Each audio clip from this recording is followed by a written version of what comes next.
वक्रतुंड महाकाय सूर्यकोटि संप्रभ निर्विघ्नं कुरु मे देव सर्वकार्येषु सर्वदा। बोलो गजानन जी महाराज की जय हो। एकादशी माता की जय हो। आज आपको मोक्षदा एकादशी व्रत की कथा सुना रही हूँ। युधिष्ठिर बोले, हे देव देवेश, मुझे बड़ा संदेह है, इस कारण संसार के हित के लिए मैं आपसे पूछता हूँ। मार्गशीर्ष शुक्ल पक्ष की एकादशी का क्या नाम है, उसकी क्या विधि है, उसकी विधि मुझसे कहिए। श्री कृष्ण बोले, हे राजन, तुम्हारा प्रश्न बहुत सुंदर है। मार्गशीर्ष कृष्ण पक्ष की जो उत्पन्ना नाम की एकादशी है, वह सुर दैत्य को मारने के लिए मेरे शरीर से उत्पन्न हुई है, इसीलिए मुझको बहुत प्रिय है। हे राज सत्तम, मैं तुम्हारे सामने चर अचर तीनों लोकों के हित के लिए उस एकादशी का वर्णन करूँगा। इसका नाम मोक्षाद है। यह सब पापों को हरने वाली है। इसमें दामोदर भगवान की अच्छी तरह पूजा करें, तुलसी की मंजरी और धूप दीप से अच्छी तरह भगवान की आराधना करें। हे राजेंद्र, मैं पुराण की कथा कहता हूँ, उसको सुनो। जिसके माता पिता पुत्र अधोगति में हों, वे इस कथा के पुण्य के प्रभाव से निसंदेह स्वर्ग को चले जाते हैं। हे राजन, वैष्णवों से सुशोभित चंपक नामक सुंदर नगर में प्रजा की पुत्र की तरह रक्षा करने वाला वेखानस नामक राजा था। एक दिन राजा ने स्वप्न में अधोगति को प्राप्त हुए अपने पिता को देखा। यह देखकर उसे बड़ा आश्चर्य हुआ। उसने ब्राह्मण से स्वप्न का वृत्तांत कहा। हे ब्राह्मण, मैंने स्वप्न में अपने पिता को नरक में पड़ा हुआ देखा है। पिता ने मुझसे कहा कि हे पुत्र, मैं अधोगति में हूँ, मेरा उद्धार करो।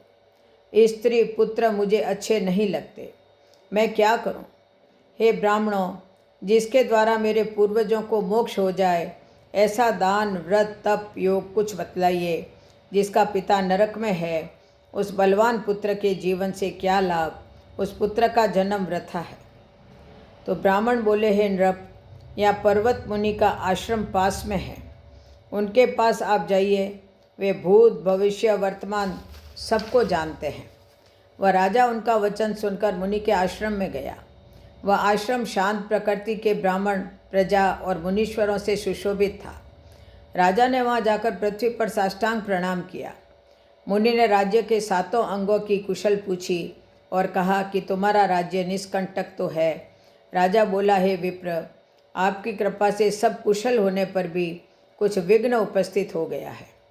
हे ब्राह्मण, मुझे कुछ संदेह है, उसको आप दूर कीजिए। पर्वत मुनि राजा के यह वचन सुनकर नेत्र बंद करके भूत भविष्य को सोचने लगे। फिर राजा से बोले, हे राजेंद्र, आपके पिता के पाप को मैंने समझ लिया है।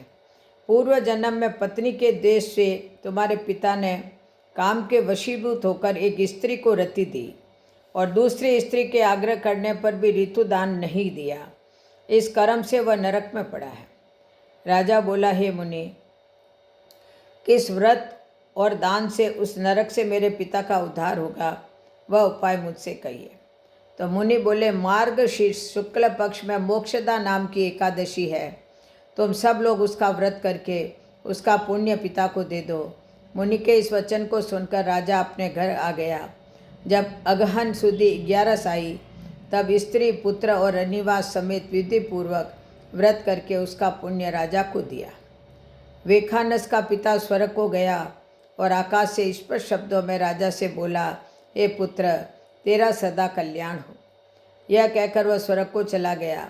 हे राजन, इस प्रकार जो इस मोक्षदा एकादशी का व्रत करता है, उसके पाप दूर हो जाते हैं। फलाहार, इस दिन तुलसी की मंजरी व दपादी से दामोदर भगवान की पूजा की जाती है। इस दिन बिल्व पत्र का सगार लेना चाहिए। बोलो एकादशी माता की जय हो। जय जय श्री राधे, जय जय श्री कृष्ण, जय जय श्री राधे।